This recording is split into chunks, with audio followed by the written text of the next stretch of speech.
I am Valtheris of the First Harmonic Order of the Arcturian Foundational Archives.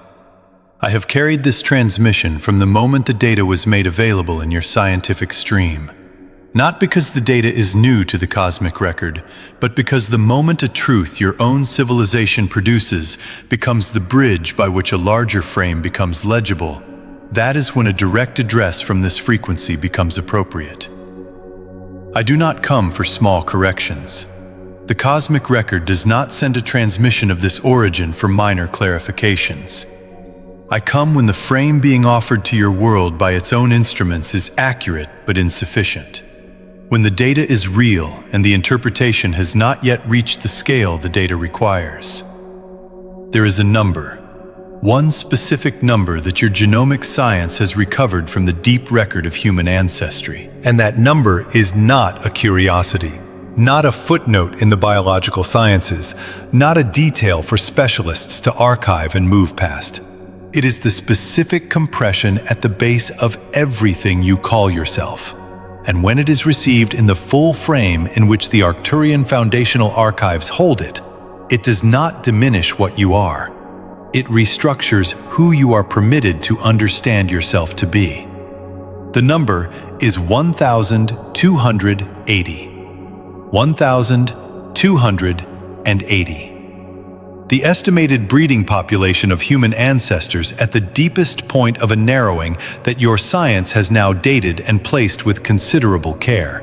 A narrowing that held for approximately 117,000 years, and that the cosmic record has held, documented, and understood in an interpretive frame that genomic analysis alone cannot access, because the instrument of genomic analysis was not designed to read the dimension of this event that matters most. I am going to take you into that narrowing now, not to frighten you, not to dramatize a catastrophe.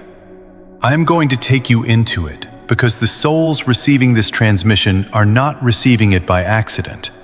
And what moved through you when you first encountered this number, before you had finished processing its implications, is not imagination.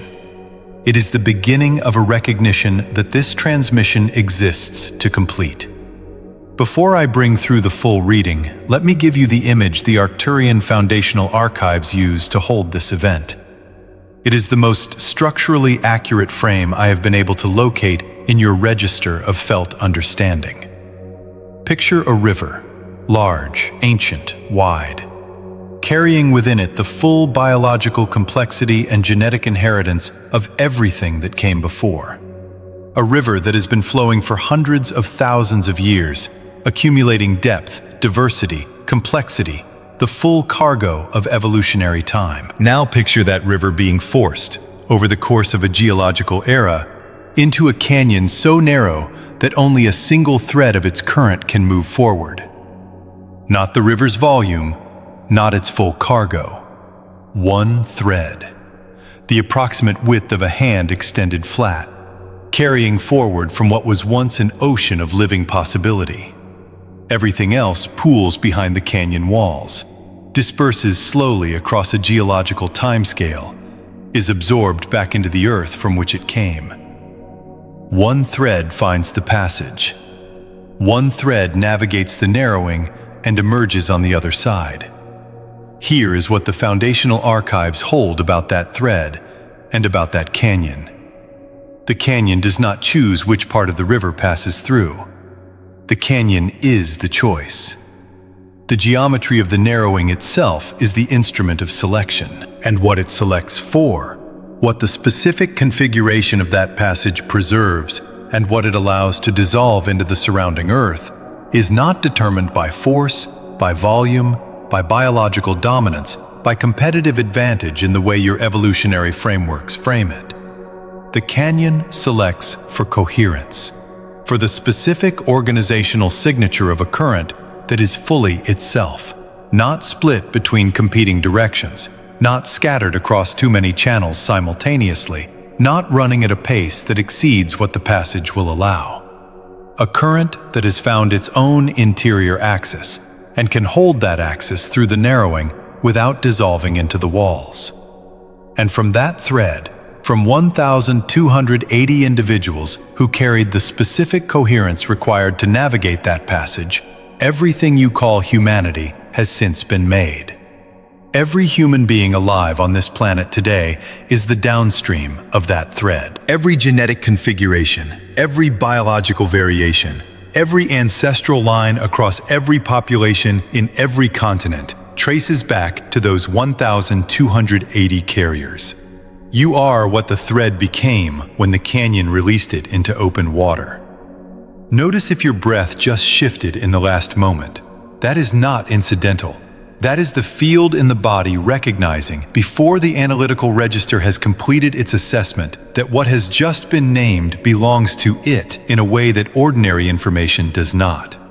Let that somatic registration be data. It is more accurate than the initial hesitation of the thinking mind. What I have come to address today is not primarily the grief in that number, though the grief is real and will receive its place in this transmission.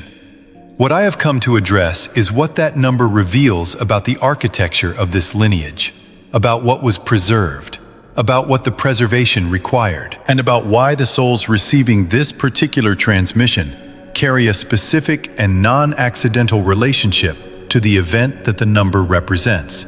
A relationship that most who encounter the data in the standard reporting context will not be able to articulate, because the frame available in that context is not large enough to hold what the body already knows.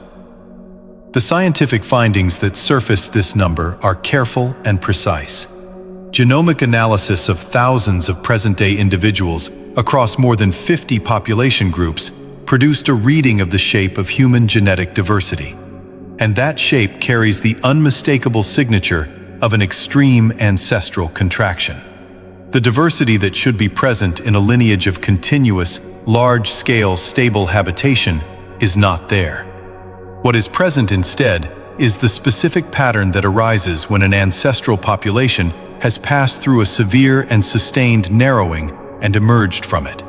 The entire downstream diversity of living humanity, every genetic variation across every human population on this planet, derives from the thread that passed through.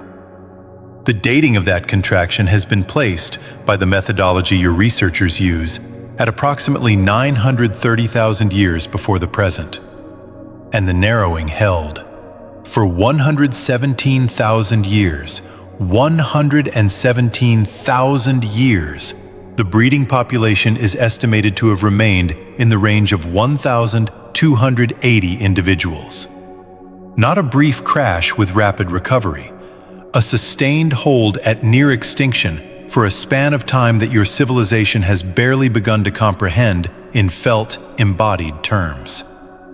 Let me give you a body reference for 117,000 years, dear ones, because without one, the number passes through the mind without landing in the register where it needs to land. Your entire documented historical record, from the first written language, the first recorded city, the first inscription your civilization treats as the beginning of history, spans approximately 5,000 years.